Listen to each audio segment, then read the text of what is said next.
की फिल्म मछली दीदी 1967 में, ये फिल्में ऐसी थी जो कि भारत की ऑफिशियल एंट्री के तौर पर ऑस्कर अवार्ड में फिल्म गई थी।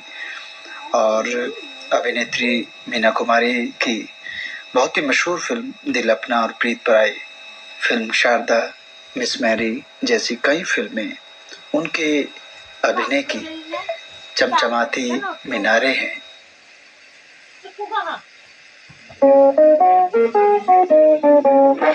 के मोर्चा संभाला और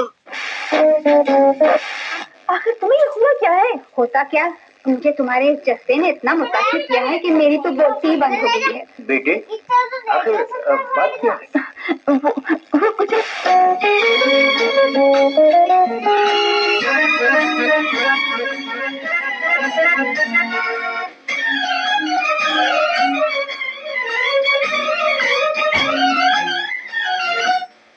अजीब दास्तां है,